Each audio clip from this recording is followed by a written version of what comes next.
Welcome to tea news. నేను మమత. ఇక ముందుగా బులెటిన్లో హెడ్లైన్స్ చూద్దాం.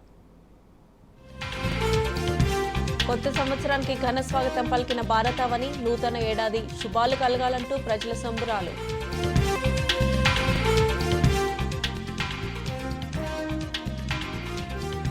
నయా సాల్ జోస్తో హైదరాబాద్లో మిన్నంటిన సందడి. 2024కు వెలుగుల జిలుగులతో ఉరిమే ఉత్సాహం.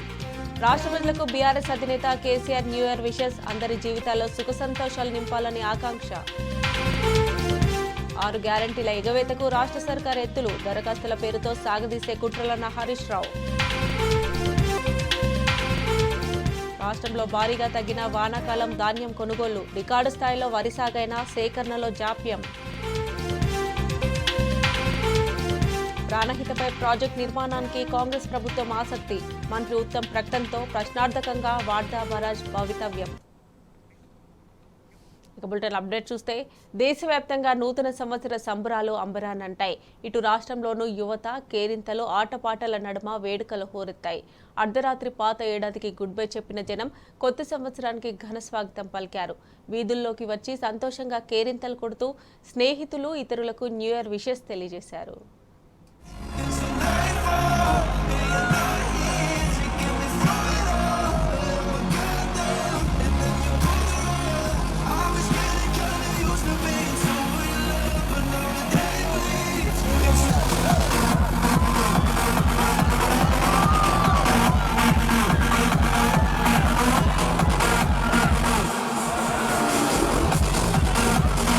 తెలంగాణలో కొత్త సంవత్సర వేడుకలు అట్టహాసంగా జరిగాయి. కొత్త ఆశలు ఆశయాలతో రాష్ట్ర ప్రజలు 2024లోకి అడుగుపెట్టారు. ఆదివారం రాత్రి నుంచి హైదరాబాద్ సహా అన్ని నగరాలు, పట్టణాలు బాణసంచా వెలుగుల్లో కాంతులీనాయి. ఎక్కడికక్కడ సాంస్కృతిక కార్యక్రమాలు, డీజేలు, పటాకులు, నృత్యాలతో యువత హోరెత్తించారు. పలుచోట్ల ప్రత్యేక కార్యక్రమాలు ఏర్పాటు చేశారు. ప్రజలు వీధుల్లోకి వచ్చి కొత్త సంవత్సరానికి స్వాగతం పలికారు. హ్యాపీ న్యూ ఇయర్ అంటూ శుభాకాంక్షలు తెలిపారు.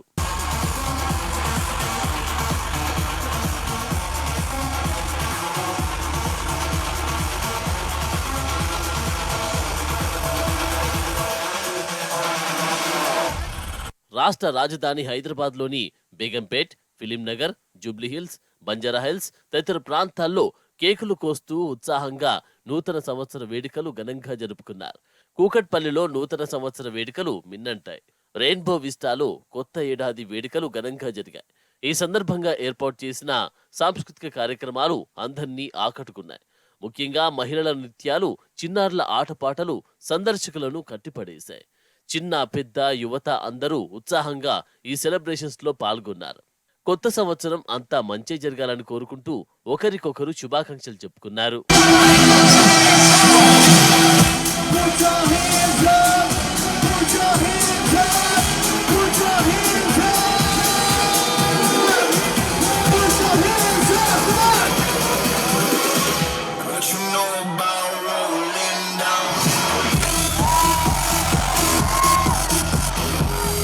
గచ్చిబౌలిలో కొత్త సంవత్సర వేడుకలు హోరెత్తించాయి. బౌల్డర్ హిల్స్ లో న్యూ ఇయర్ ఈవెంట్ ను గ్రాండ్ గా నిర్వహించారు. చిన్న పెద్ద యువత ఉత్సాహంగా డాన్సులు వేస్తూ ఈ వేడుకలో పాల్గొన్నారు. గత జ్ఞాపకాలను గుర్తుకు చేసుకుంటూ పాత ఏడుకు గుడ్ బై చెప్పారు. సరికొత్త ఆశలు ఆశయాలతో ఒకరికొకరు కొత్త సంవత్సర శుభాకాంక్షలు తెలియజేసుకున్నారు.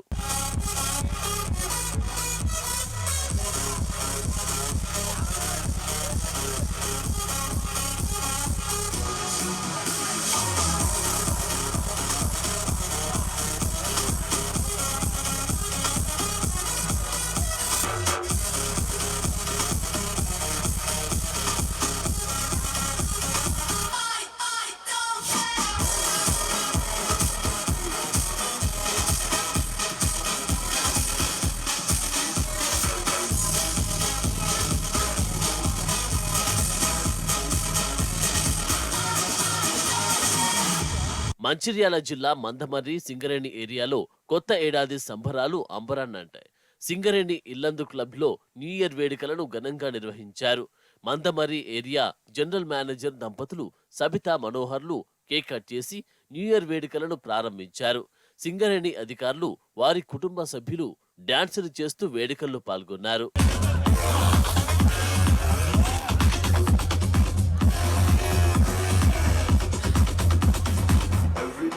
shuffling.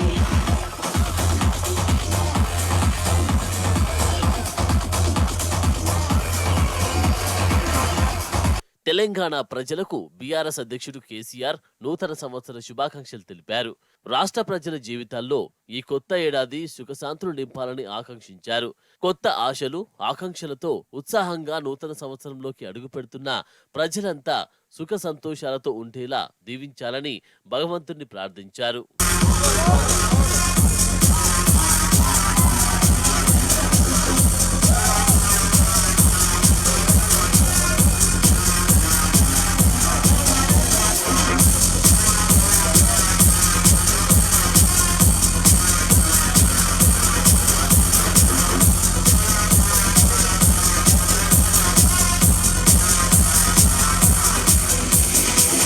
రాష్ట్ర ప్రజలకు సీఎం రేవంత్ రెడ్డి నూతన సంవత్సర శుభాకాంక్షలు తెలిపారు.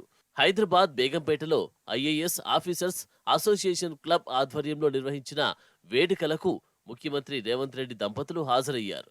కొత్త ఏడాదిలో అందరూ సుఖ సంతోషాలతో ఉండాలని ఆకాంక్షించారు.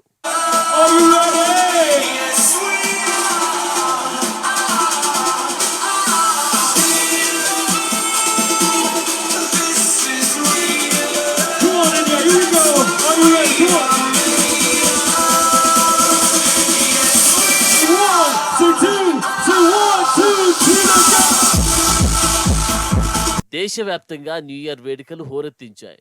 కొత్త ఆశలు, ఆశయాలతో హ్యాపీ న్యూ ఇయర్ అంటూ యావత్ దేశం 2024కి ఘన స్వాగతం పలికింది. ఢిల్లీ, ముంబై, కోల్కతా వంటి పలు మెట్రోపాలిటన్ నగరాలు బాణసంచా వెలుగుల్లో శోభాయమానంగా వెలుగులీనాయి.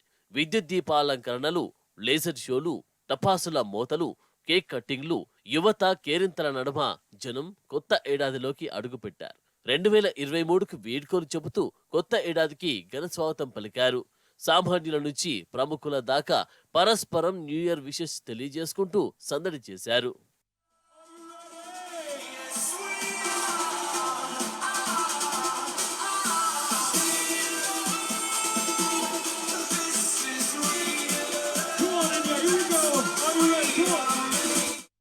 న్యూ ఇయర్ కు గ్రాండ్ వెల్కమ్ చెప్పింది న్యూజిలాండ్. రాజధాని ఆక్లాండ్లో కొత్త సంవత్సరం వేడుకలు ఘనంగా జరిగాయి. వేడుకల్లో భాగంగా స్కై టవర్లో laser show, firework show కన్నుల పండుగగా సాగింది. హోరెత్తించే మ్యూజిక్తో కొత్త సంవత్సరాన్ని స్వాగతించారు ప్రజలు. అందరికంటే ముందుగానే కొత్త సంవత్సరానికి ఆహ్వానం పలికారు న్యూజిలాండ్ ప్రజలు.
ఇక వరల్డ్ వైడ్ గా న్యూ ఇయర్ సెలబ్రేషన్స్ సంబరాన్ని అంటాయి. ఆస్ట్రేలియా కొత్త సంవత్సరానికి గ్రాండ్ గా వెల్కమ్ చెప్పింది. సిడ్నీ, మెల్బోర్న్ నగరాల్లో ప్రజలు సంబరాల్లో మునిగి తేలుతున్నారు. సిడ్నీ హార్బర్ కు సమీపంలోని వంతెనపై బాణాసంచా రివున ఎగిసింది. ఒపేరా హౌస్ దగ్గర కలర్ఫుల్ లైటింగ్, బాణాసంచా కాల్పులతో న్యూ ఇయర్ కి వెల్కమ్ చెప్పారు.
ఎన్నికల హామీలపై రాష్ట్ర ప్రభుత్వాన్ని నిలదీశారు మాజీ మంత్రి హరీష్ రావు.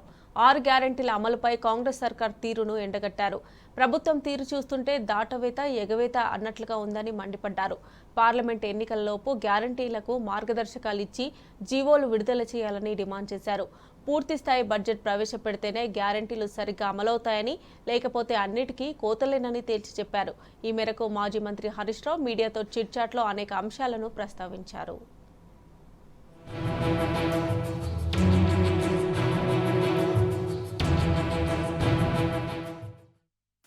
6 గ్యారంటీలకు సంబంధించి ప్రభుత్వ తీరును ఎండగట్టారు మాజీ మంత్రి హరీష్ రావు. మీడియాతో చిట్చాట్లో ఆయన అనేక అంశాలను ప్రస్తావించారు. 100 రోజుల్లో గ్యారంటీలను అమలు చేస్తామని ప్రభుత్వం చెబుతోందని, మార్చి 17తో 100 రోజులు పూర్తవుతాయని గుర్తు చేశారు. రైతు బంధు ఇంకా రాలేదని ప్రజల నుంచి ఫిర్యాదులు వస్తున్నాయని అన్నారు. పార్లమెంటు ఎన్నికలు ముంచుకొస్తున్న తరుణంలో కోడ్ వస్తే గ్యారంటీల అమలులో మరింత జాప్యం జరిగే అవకాశం ఉందన్నారు. పార్లమెంటు ఎన్నికల షెడ్యూల్లోపే 6 గ్యారంటీలోని 13 హామీలు అమలు కావాలని ప్రజలు కోరుకుంటున్నారని స్పష్టం చేశారు. కోడ్ పేరిట గ్యారంటీల దాటవేత జరుగుతుందా అనే అనుమానాలు ఉన్నాయని అన్నారు. గ్యారంటీలకు సంబంధించి ప్రభుత్వం విధానపరమైన నిర్ణయాలు తీసుకుని జీవోలు విడుదల చేస్తే కోడ్ వచ్చినా ఇబ్బందేముండదని స్పష్టం చేశారు.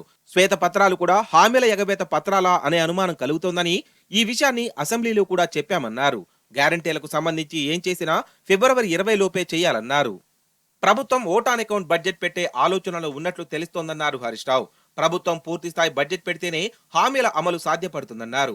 పూర్తిస్థాయి బడ్జెట్ పెట్టకపోతే అన్నిటికీ కోతలు తప్పవన్నారు. మరో కీలకమైన హామీ రైతులు పండించిన ధాన్యానికి బోనస్ ప్రకటించడమని గుర్తు చేశారు. ఈ ఖరీఫ్ లో ఎలాగో బోనస్ ఇవ్వలేదన్నారు.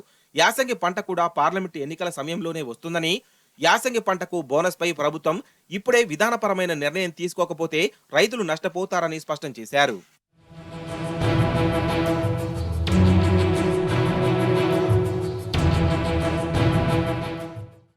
డిసెంబర్ 9 నాడే రైతు భరోసా, రైతు రుణమాఫీ, ఆసరా పెన్షన్ల పెంపు, 200 యూనిట్ల లోపు విద్యుత్ బకాయిల మాఫీ అమలు చేస్తామని రేవంత్ ఎన్నికల సభల్లో హామీ ఇచ్చారని హరీష్ రావు గుర్తు చేశారు. డిసెంబర్ 9 గడిచిపోయినా వాటి అమలు కాలేదని, ప్రజలు ఆందోళనలో ఉన్నారని చెప్పారు. రైతు బంధు డబ్బులపై తమ ప్రభుత్వం అప్పుడు ప్రతిరోజు ప్రెస్ నోట్ ఇచ్చేదన్నారు. అసెంబ్లీలో శ్వేతపత్రాలు ఇచ్చిన వారికి రైతు బంధు డబ్బులపై ప్రతిరోజు ప్రెస్ నోట్ ఇవ్వడంలో ఇబ్బంది ఏంటని ప్రశ్నించారు. ప్రభుత్వం తీరు చూస్తుంటే దాటవేత ఎగవేత అన్నట్టుగా ఉందని హరీష్ రావు మండిపడ్డారు. ఆరోగ్యశ్రీ మొత్తాన్ని 10 లక్షల రూపాయలకు పెంచామన్నారు. ఎంతమందికి వర్తించిందో వివరాలు ఇవ్వాలని హరీష్ రావు డిమాండ్ చేశారు.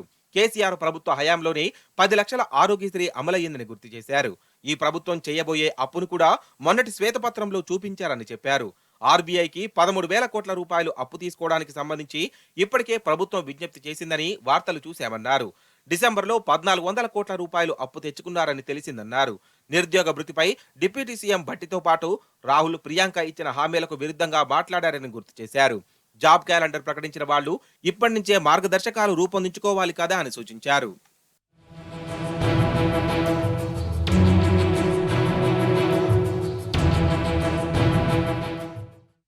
గ్యారంటీలు ఇచ్చినప్పుడు బడ్జెట్ గురించి కాంగ్రెస్ వాళ్లకు అవగాహన లేదా అని ప్రశ్నించారు హరీష్ రావు. ప్రజల్లో గ్యారంటీలపై ఉన్న అనుమానాలు నివృత్తి చేయాలని డిమాండ్ చేశారు. సీఎం స్థాయి వ్యక్తి వాహనాలు దాచిపెట్టడమని మాట్లాడడం తగదన్నారు. ప్రభుత్వం దాచడం ఏమి ఉంటుందని ప్రశ్నించారు. బుల్లెట్ ప్రూఫ్ కోసం వాహనాలు ఎవరైనా విజయవాడకు పంపాల్సిందేనని, అవి సీఎం వాడుకోరా, ప్రభుత్వం వాడుకోదా అని నిలదీశారు.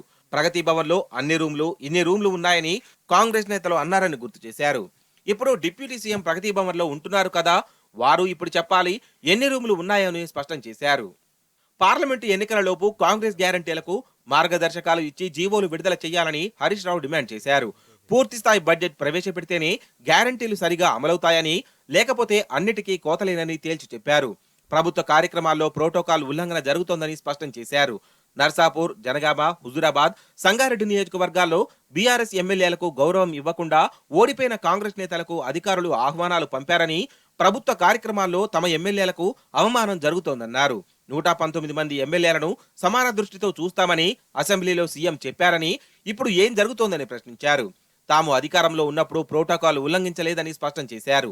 పార్లమెంటు ఎన్నికలకు తమ వ్యూహాలు తమకు ఉన్నాయని తేల్చి చెప్పారు హరీష్ రావు.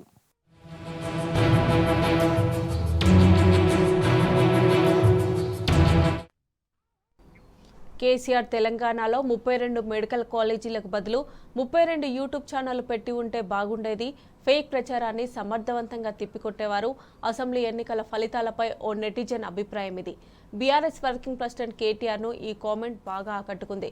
రిజల్ట్ తర్వాత తనకు అందిన ఫీడ్బ్యాక్లో ఈ కామెంట్ చాలా ఆసక్తికరంగా ఉందంటూ కేటీఆర్ ట్వీట్ చేశారు. ఆ వ్యక్తి అభిప్రాయంతో కొంతవరకు ఏకీభవిస్తున్నానని కేటీఆర్ పేర్కొన్నారు.